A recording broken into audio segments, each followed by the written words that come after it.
أعوذ بالله من الشيطان الرجيم بسم الله الرحمن الرحيم رب اشرح لي صدري ويسر لي أمري واحلل عقدة من لساني يفقهوا قولي واجعل لي وزيرا من أهلي يا رب زدني علما يا رب زدني علما يا رب زدني علما السلام علیکم ورحمۃ اللہ وبرکاتہ۔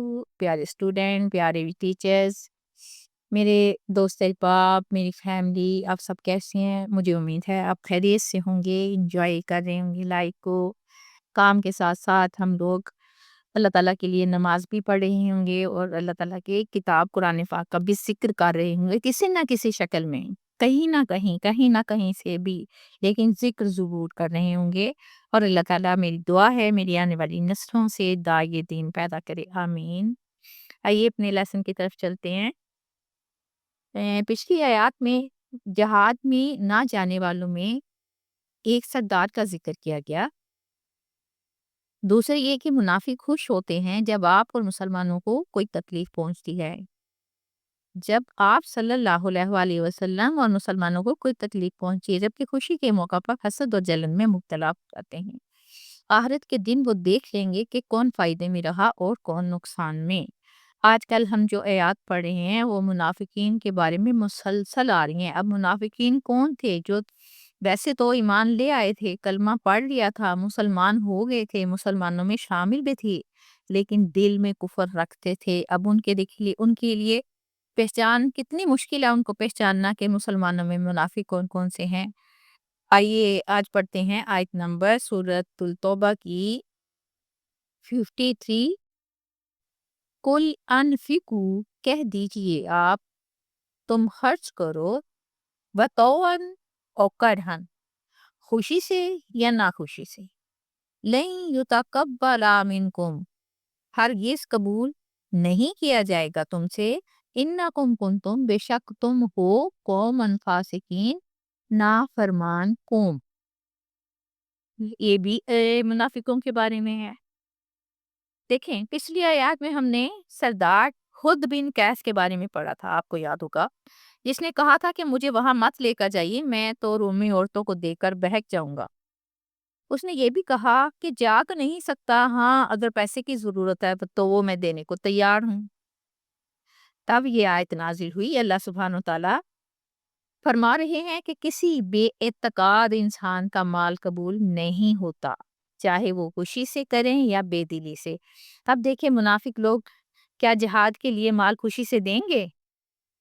جن کی کوشش ہوتی ہے کہ مسلمان شکست کھا کر آئیں، کیسے خوشی دے دیں گے وہ مال؟ یعنی ان کو کہاں اتنی توفیق ہے خوشی سے مال دیں؟ تاہم اگر یہ لوگ خوشی سے دے بھی دیں تو یہ نیت سے نہیں دیں گے۔ اس لیے اللہ سبحانہ تعالیٰ نے صاف فرما دیا کہ تمہاری طرف مال قبول نہ ہونے کی وجہ یہ ہے کہ تم لوگ فاسق ہو۔ اب یہ فسق کا مطلب کیا ہے؟ نفاق، یعنی دل میں کفر چھپانا۔ دل کا حال کوئی ہم انسان تو نہیں جان سکتے نا ایک دوسرے کو، لیکن اللہ سے ہم چھپا نہیں سکتے۔ سستی ہونا، بزدلی ہونا، ایمان کے بغیر عبادت یا قربانی کرنا، عمل میں ریاکاری ہونا، یعنی دکھاوا کرنا، ایسے مال اللہ تعالیٰ کی طرف سے رد کر دیے جاتے ہیں۔ دیکھیے، اللہ تعالیٰ کے نزدیک عمل کی قیمت نیت سے ہے، مقدار سے نہیں۔ آیت نمبر پڑھتے ہیں 54۔ وَمَا مَنَعَكُمْ، اور نہیں مانی ہوئی ان سے، ان تقبلا، کوئی چیز کہ قبول کیے جائیں، منہم نفقاتہم، ان سے ان کے صدقات، الا انہم کفروا، مگر یہ کہ انہوں نے کفر کیا، باللہ و برسولہ، اللہ اور اس کے رسول کے ساتھ، ولا یاتونا، اور نہیں وہ آتے، الصلاۃ، نماز کی طرف، الا، مگر، وہم کسالى، مگر اس حال میں کہ وہ سست ہوتے ہیں، یعنی دل نہیں چاہتا جیسے، ولا ينفقون الا، اور نہیں وہ خرچ کرتے مگر، وہم کارہون، اس حال میں کہ وہ ناخوش ہوتے ہیں۔ یہ بھی آیت منافقین کے بارے میں ہے۔ جیسا کہ پچھلی آیات میں اللہ تعالیٰ نے فرمایا تھا کہ ان کے مال قبول نہیں ہوتے، اب اس آیت میں پھر وضاحت کی جا رہی ہے کہ ان کے صدقات و اعمال کیوں قبول نہیں ہوتے ہیں۔ اللہ سبحانہ تعالیٰ منافقوں سے فرماتے ہیں کہ اللہ تعالیٰ تو ساری دنیا کو دینے والا ہے، اور خرچ کرنے کا اللہ بھوکا تو نہیں ہے نا، تم لوگ اپنا مال خوشی سے دو یا ناراضگی سے، اللہ تعالیٰ اسے قبول فرمانے والے نہیں، اس لیے کہ تم فاسق ہو۔ تمہارا خرچ کیا ہوا قبول کیوں نہیں ہوگا؟ کیونکہ منافقت کفر ہی کا دوسرا نام ہے، اور اعمال کی قبولیت کے لیے شرط ہے کہ کفر نہیں بلکہ دل میں ایمان ہو، اور جو بھی عمل تم لوگ کرتے ہو اس میں تمہاری نیت ٹھیک نہیں۔ مثال کے طور پر اگر تم نماز پڑھنے کے لیے آتے ہو تو گرتے پڑھتے آتے ہو بدنیتی کے ساتھ خانہ پوری کرنے کے لیے، جیسے ہم میں سے بھی بہت سے ایسے ہیں، نماز کیا ہے، خانہ پوری ہے، ہم دو ٹکرے ماری ہم لوگ اٹھ گئے، کیونکہ تمہارا دل تو ایمان سے خالی ہے، اس میں اللہ کا نور نہیں ہے بلکہ کفر بستا ہے۔ اور دیکھا دیکھی مجمع میں 2-4 روپے اگر دے بھی دیتے ہو تو بے دلی سے، دل کی تنگی سے، اور بولو اس دیے ہوئے کا کیا فائدہ جو دل ہی اجازت نہ دے، جب دیتے ہوئے خوشی نہ ہو۔ حضرت محمد صلی اللہ علیہ وآلہ وسلم فرماتے ہیں کہ اللہ سبحانہ تعالیٰ دیتے نہیں تھکتے لیکن تم تھک جاتے ہو۔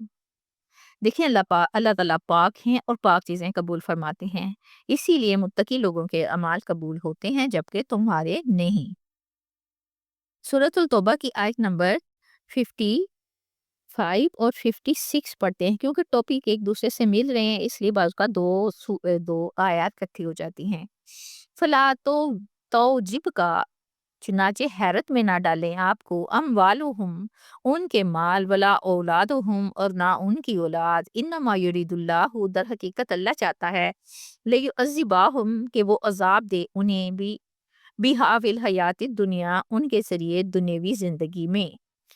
نیکسٹ یہ بھی ہے، وَتَرْحَقُ أَنفُسُهُمْ، اور نکلے ان کی جانیں، وَهُمْ کافرون، اس حال میں کہ وہ کفر کرتے ہوں یا کافر ہوں، وَيَحْلِفُونَ بِاللَّهِ، اور وہ قسمیں کھاتے ہیں اللہ کی، إِنَّهُمْ لَمِنْكُمْ، کہ وہ بے شک تم میں سے ہیں۔ ساری آیات جو یہ جا رہی ہیں یہ منافقی کے بارے میں، وَمَا هُمْ مِنْكُمْ، حالانکہ وہ نہیں ہیں تم میں سے، وَلَكِنَّهُمْ قَوْمٌ يَفْرَقُونَ، اور لیکن وہ ایسے لوگ ہیں کہ ڈرتے ہیں۔ جب ہم منافقین کے بارے میں پڑھتے ہیں کہ یہ مردود ہیں تو ہم سوچتے ہیں تو پھر ان کو اللہ تعالیٰ نے مال و اولاد کیوں اتنی زیادہ دی، ایسی نعمتوں سے کیوں نوازا کیا؟ اس کا جواب اللہ تعالیٰ نے اس طرح دیا کہ نعمتیں ان کے حق میں بڑا عذاب ہیں۔ اب سوچیں جب ہم دیکھیں ارد گرد ایسے لوگوں کو، ان کو ہم سمجھتے ہیں کہ یہ تو اس قابل بھی نہیں لیکن ان کے پاس مال بھی بڑا ہے، اولاد بھی بڑی ہے، تو ہم اللہ تعالیٰ کی حکمت کو نہیں سمجھتے۔ نعمتیں صرف آزمائش بھی، نعمتیں تو ہوتی ہیں لیکن بعض اوقات یہ نعمتیں عذاب کی شکل میں بھی آتی ہیں۔ جس طرح ایک لذیذ اور خوشگوار غذا ہے، تندرست آدمی کی صحت کو بڑھاتی ہے، ٹھیک ہے نا یہ، اور جب ہم مریض کو یہی خوراک دیتے ہیں تو وہ اس کو ہلاکت کے قریب کر دیتی ہے۔ اسی طرح ایک کافر کے لیے یہی چیزیں زہر حلاحل ہیں۔ دیکھیں کافر مال اکٹھا کرنے میں بڑی کوفت محنت اٹھاتے ہیں، پھر جب انہیں کسی نقصان سے صدمہ پہنچتا ہے تو اسی قدر ان پر غم سوار ہوتا ہے۔ اس کے بعد جب موت انہیں ان چیزوں سے جدا کرتی ہے تو اس وقت صدمے اور حسرت کا اندازہ ہی لگانا مشکل ہے۔ دیکھیں جنہوں نے دنیا سے عشق لگا لیا، کوئی بھی ہو، ان کو چین کسی صورت نصیب نہیں ہوتا۔ اب یہ مال ان کے لیے عذاب کیسے ہے؟ ان کے دل میں حرص بڑھتی جاتی ہے، زیادہ مال کی خواہش ختم ہی نہیں ہوتی، اولاد ان کے لیے فکر و غم بن جاتی ہے، مال کی محبت انہیں نفاق، جھوٹ اور دھوکے میں مبتلا کر دیتی ہے، دین کا کام کرنے سے وہ گھبراتے ہیں، یعنی جو چیزیں مومن کے لیے نعمت ہیں کافر اور منافق کے لیے عذاب بن جاتی ہیں۔ اللہ تعالیٰ فرماتے ہیں کہ جب یہ لوگ مریں گے تو ان کی جانیں کفر کی حالت میں نکلیں گی، اور وہ کفر کی حالت میں ہی مریں گے، یعنی نہ دنیا میں سکون پایا، نہ موت کے وقت ایمان نصیب ہوگا، ان کی موت بھی ذلت کی موت ہوگی۔ آیت نمبر 56 میں اللہ تعالیٰ فرماتے ہیں کہ یہ منافقین جو دل سے ایمان نہیں لاتے، خوف اور مفاد کی خاطر مسلمانوں میں نظر آتے ہیں، یہ ہر وقت ظاہر کرتے ہیں کہ ہم بھی تمہارے ساتھی ہیں، یعنی ہم بھی مسلمان ہیں، اور اس بات پر اللہ کی قسمیں کھا کر یقین دلاتے ہیں۔ ہم نے پچھلی آیات میں یہی پڑھا نا، وہ یہ نفاق کی سب سے بڑی نشانی ہے، قسمیں کھانا، خاص طور پہ وہ اپنے ایمان کے جھوٹے دعوے پر قسمیں کھا کر اپنی بات منوانا چاہتے ہیں تاکہ کوئی شک نہ کرے۔ اصل میں ان کا ایمان صرف زبان تک ہے، دل اس سے خالی ہے۔ وہ کہتے ہیں کہ ہم تم میں سے ہیں، اللہ تعالیٰ فرماتے ہیں کہ نہیں، وہ تم میں سے نہیں، وہ تو صرف ظاہری طور پر اسلام کا لبادہ اوڑے ہوئے ہیں، ان کے دلوں میں ایمان کی روشنی نہیں بلکہ ڈر، خوف اور مفاد پرستی ہے۔ آخر میں اللہ تعالیٰ فرماتے ہیں کہ وہ ایسے لوگ ہیں جو ڈرتے ہیں۔ اب یہ بات ان لوگوں کی اندرونی کیفیت کو ظاہر کرتی ہے، وہ ایمان لانے سے نہیں ڈرتے، بلکہ دنیاوی نقصان سے ڈرتے ہیں۔ وہ ڈرتے ہیں کہ مسلمانوں سے علیحدہ ہوئے تو مالی نقصان ہوگا۔ وہ ڈرتے ہیں کہ کہیں ان کا جھوٹ ظاہر ہو گیا۔